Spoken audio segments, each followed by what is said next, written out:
Hi everyone, so I'm going to do a little review today, and I want to preface this review with a quick apology to any viewers who only want to see me review YA novels and would rather them be current releases and the hip and happening stuff at the moment.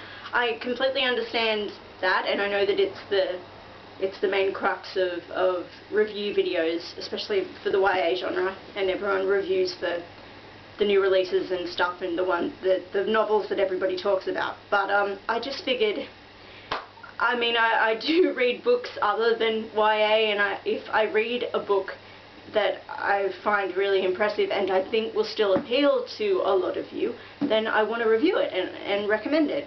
I don't see the harm in that. But if it annoys anybody, please let me know, and you can yell at me and say, "Damn you, just review YA. We want our YA." So anyway, I mean, this essentially can pass as YA, I think, because the heroine's 18 years old, so doesn't that count? Anyway, technically it's an adult book.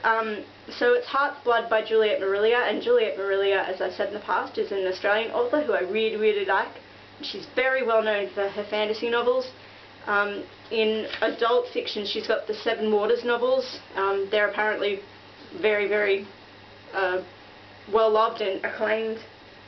And for young adults, she's got Wildwood Dancing, which is a great fairy tale retelling of the 12 Dancing Princesses, and then it has a sequel-ish thingy continuation, which is called Cybel's Secret, which is living there on my shelf.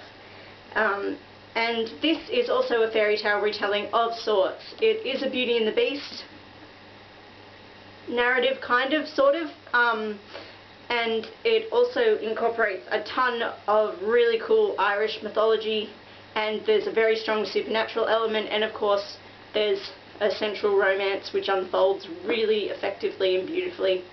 And it's just a really beautiful book, and I enjoyed it immensely. It is quite a dense read. You know, you don't fly through it. It's not necessarily easy. You have a lot of Irish names to keep up with, and oh, those wacky Irish, they love this, their nonsensical spelling, so you have to keep up with that. And there's some history involved as well. This is, I think, this would be 18th century Ireland that it's set in. So, or maybe it's earlier than that. No, it would have been much earlier than that. Sorry, because it's about the Norman invasion. God, I'm stupid, but there is some history woven in there too. I mean, it's never too dense that it loses its entertainment value or anything though, which is saying something, because ordinarily when I look at stuff like this, I'm like, ugh, I have to slug through it. And that doesn't mean the novel can't still be enjoyable, but it's a bit of an effort. And not saying that you should, you know, only read books that don't require some, you know, use of your brain, but yeah, needless to say, you do have to pay attention, I'll say that much. But essentially it's about this young girl here named Caitlin. That's not probably how you say her name, but that's what I'm calling her. And she has run away from her home, and her father has recently passed away, her sister has moved away because she's married, and she's been left with these distant relatives who have been abusing her very, very severely. And she's had enough, and at the beginning of the novel she's just run away. And she was raised by her father to actually be a scribe, like, you know, to take down dictation, to be able to write and copy things, sort of, I guess, a secretary, a bookkeeper kind of woman, which was, of course, an incredibly rare and controversial profession for a woman to have. Not that women really had professions, which is kind of the point. But she's very skilled in that area, and so she, yeah, needless to say, that eventually takes her to this place called Whistling Tor, which is a castle set up on a hilltop near to a settlement, but all of the villagers in the settlement stay away from the castle because it's guarded.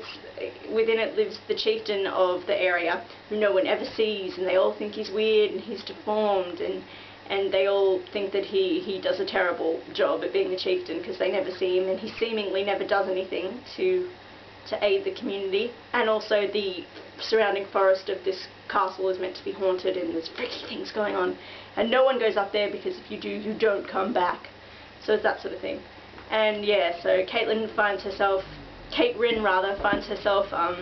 at Whistling Tor, and she encounters the chieftain, who is Anarin. That's not how you say it at all. Anulin, something like that.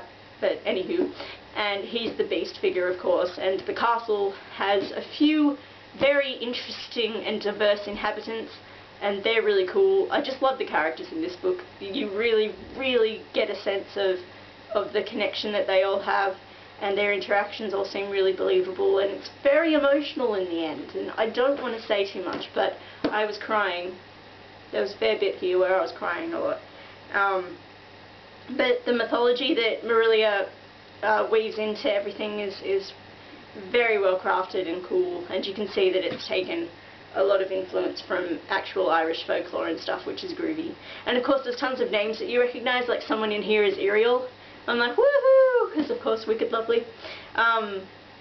Yeah, it's really cool. It's quite dark at times too, very violent and a bit nasty.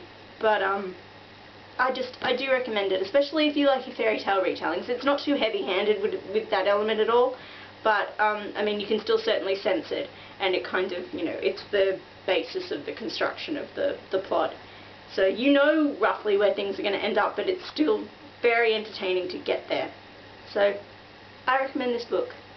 Go read it if you want to, but I think you should. So it's Heart's Blood by Juliet Marillier, and I would give it 5 stars out of 5 stars.